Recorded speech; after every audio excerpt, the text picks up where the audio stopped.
오늘 우리에게 주신 말씀은 마태복음 23장 37절부터 39절까지 말씀입니다.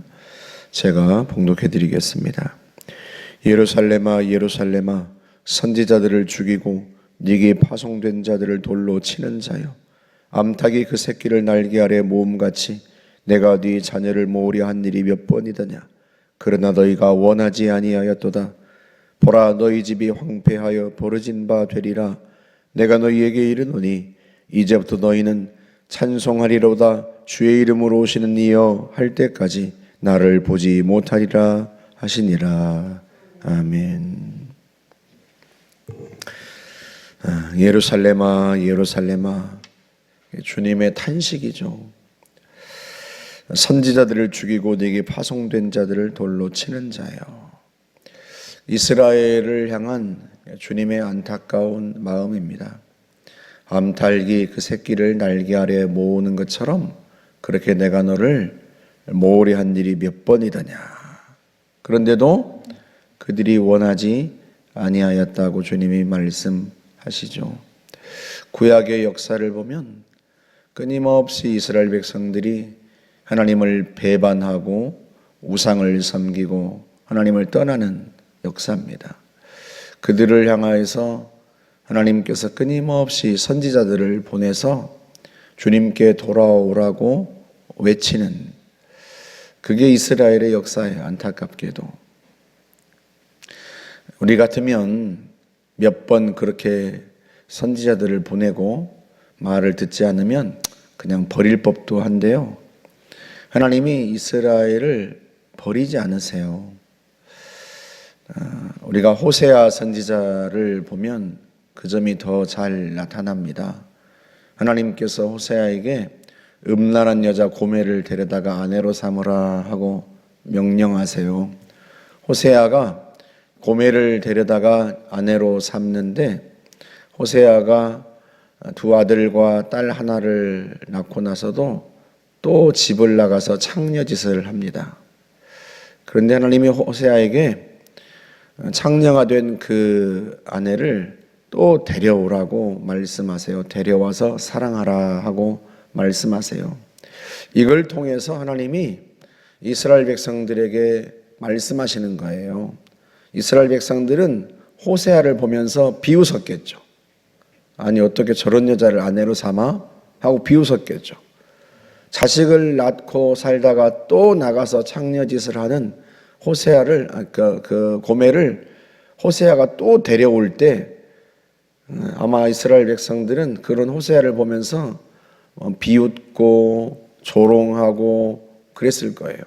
그런데 하나님이 호세아의 그런 행동을 통해서 하나님 자신을 이스라엘 백성들에게 보여주시는 거예요. 고멜이 이스라엘 자신들이고요, 호세아가 하나님이세요. 하나님이 그렇게 이스라엘을 사랑하신 거예요. 이스라엘은 끊임없이 하나님을 배반했지만 하나님은 그들을 계속해서 사랑하시고 또 돌아오기를 원하시고 돌보셨단 말이죠. 지금 예수님께서 하시는 말씀이 그런 말씀이에요. 암탉이 새끼를 자기 날개 아래 모으는 것처럼 그렇게 사랑하고 그렇게 돌보고 수도 없이 그렇게 했습니다. 하지만 이스라엘이 원하지 않았어요. 선지자들을 죽이고 돌로 치고 그랬단 말이죠. 이스라엘이 끝내 멸망합니다. 끝내 멸망해요. 북이스라엘은 아수르에게 망하고 남유다는 바벨론에게 망하죠. 그럼에도 불구하고 하나님이 그들을 완전히 버리신 게 아니었어요. 하나님께서 예레미야를 통해서 70년이 지나면 내가 너희를 다시 이 땅으로 돌아오게 하리라 하고 말씀하셨고, 실제로 그렇게 하셨습니다.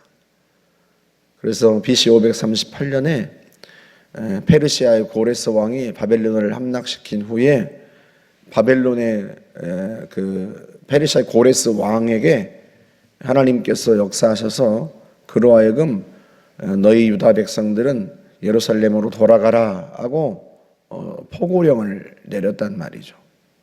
그러니까 하나님은 이스라엘을, 자기 백성을 버리신 적이 없어요. 그럼에도 불구하고 지금 예수님 당시에 이스라엘은 어떠했는가? 그렇게 하나님이 돌보시고 또 사랑하셨음에도 불구하고요, 끝내 하나님을 향한 그 온전한 사랑을 이스라엘이 보여주지 않습니다. 하나님께서 이스라엘 백성들에게 호사야를 통해서 호세아 2장 19절에서 이렇게 말씀하세요. 내가 네게 장가들어 영원히 살되 공의와 정의와 은총과 긍휼히 여김으로 장가들며 진실함으로 네게 장가들리니 네가 여호와를 알리라. 하나님은 한번 신부를 맞이하시면 영원히 그 신부를 버리지 않는다는 뜻이에요. 하나님은 자기 백성을 버리지 않는다는 뜻이에요. 하나님은 정의와 공의로 대하지만 동시에 정의와 공의로만 대하는 게 아니라, 정의와 공의로만 대하면 마땅히 죄인들을 심판하셔야죠. 자기 백성을 하나님이 심판하시고 멸망시키셔야 맞죠. 그러나 그 정의와 공의로만 대하지 않으시고 은총과 긍휼히 여김으로 대하시고 진실함으로 대하신다는 거예요. 그래서 그들을 끊임없이 불쌍히 여기시고 그들을 다시 돌보시고, 그렇게 해서 이스라엘 백성들이 멸망한 듯 했으나 하나님이 긍휼히 여기셔서 다시 본국으로 돌아올 수 있었던 거거든요. 그래서 지금까지 이르렀는데 하나님께서 그 아들을, 독생자를 보내셨음에도 불구하고 지금 이 이스라엘 백성들은요, 그 주님을 거부하고 죽이려고 하고 있단 말이죠. 주님이 얼마나 안타까우시겠어요. 그 안타까움을 표현한 말입니다. 끝내 이들이 예수님을 붙잡아 십자가에 매달지 않습니까? 주님께서 말씀하세요. 찬송하리로다 주의 이름으로 오시는 이여, 너희들이 진심으로 나를 환영할 때까지 그렇게 더는 나를 보지 못할 것이다 하고 말씀하십니다. 실제로 예수님께서는 십자가 달려 죽으시고 부활하신 후에 제자들에게만 나타나시지 이스라엘 사람들에게는, 주님을 거부한 이스라엘 사람들에게는 나타나지 않으십니다. 문제는 주님께서 이들에게 심판을 내리신다는 거예요. 그래서 오늘 본문의 38절에 보라 너희 집이 황폐하여 버려진 바 되리라, 그렇게 말씀을 합니다. 이스라엘이 끝내요, 예수님께서 부활 승천하신 후에 약 40여 년 후에 완전히 망합니다. 완전히 망해요. 로마 장군이, 디도라고 하는 장군이 군대를 몰고 와서 예루살렘을 포위하고 1년여간 포위한 다음에 완전히 초토화를 시킵니다. 그래서 이스라엘 백성들이요, 나라를 잃고 전 세계로 흩어집니다. 그렇게 흩어진 게 2000년이에요. 그러다가 1948년에 다시 지금 팔레스타인 땅에 나라를 세운 겁니다. 여러분, 이 역사를 통해서 하나님이 우리에게 보여주시는 것은 하나님은 자기 백성을 버리지 않으신다는 거예요. 하지만 끝내 그들이 하나님께로 돌아오지 않으면 하나님은 심판하세요. 심판이 곧 그들을 버리신다는 뜻은 아닙니다. 그러나 심판을 통해서 그들의 죄를 징벌하세요. 여러분, 그래서 우리가 이 주님의 안타까운 심정을 헤아릴 줄 알아야 돼요. 예수님께서 누가복음 19장에 보면 예루살렘 성에 들어오실 때 예루살렘 성을 보시면서 우셨다고 그랬어요. 우셨다. 얼마나 안타까우시면 우시겠어요, 주님께서. 자기 백성을 보고 우시는 거예요. 너무 안타까워서.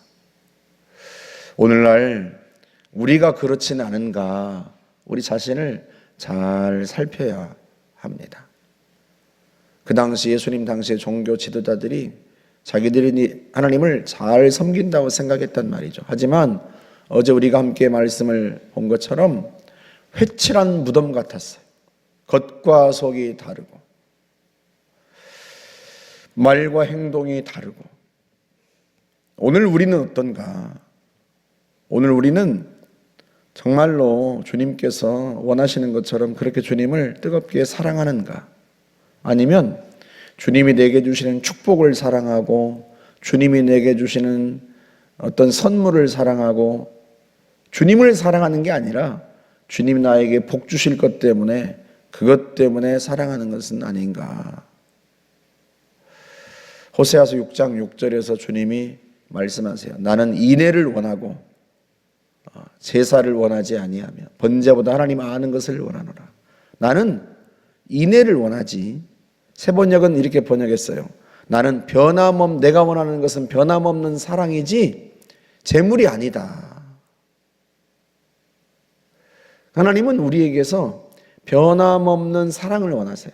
하나님이 그렇게 우리를 사랑하시듯이 내가 네게 장가들어 영원히 살리라 말씀하신 것처럼 주님은 우리를 영원히 사랑하신단 말이죠. 그렇게 주님이 변함없이 우리를 사랑하시는 것처럼 우리도 변함없는 사랑을 우리 하나님께 보여드려야 하는 거죠. 내게 그런 사랑이 있는가? 혹시 요한계시록에서 주님께서 에베소 교회를 향하여 책망하는 것처럼 우리가 처음 사랑을 버리지는 않았는가? 내가 주님을 뜨겁게 사랑했던 그 마음을 잃어버리지는 않았는가? 우리 자신을 잘 살펴야 하는 거죠. 주님은 변함없이 우리를 사랑하세요. 우리도 역시 변함없이 주님을 사랑하고 내 마음으로부터 언제나 하나님이 나에게 첫 번째이고 주님이 나의 주인이시고 나의 왕이시고 나의 영원한 신랑 되신 것을 우리가 그렇게 주님을 섬기고 사랑할 수 있기를 주님의 이름으로 축복합니다. 함께 기도하겠습니다. 하나님 감사합니다. 주님께서 행여나 우리를 보시며 우시면서 안타까워하지는 않으시는지 우리 자신을 살핍니다. 우리가 주님을 변함없이 사랑하며 살기를 원합니다. 주님이 우리를 변함없이 사랑하듯이 그렇게 우리도 주님께 변함없는 사랑을 보여드리기를 원합니다. 주님, 우리가 늘 성령으로 충만하여 주님의 마음을 알고 주의 뜻을 알며 주를 변함없이 섬기는 주의 백성들이 되도록 인도하여 주옵소서. 예수님의 이름으로 기도하옵나이다. 아멘.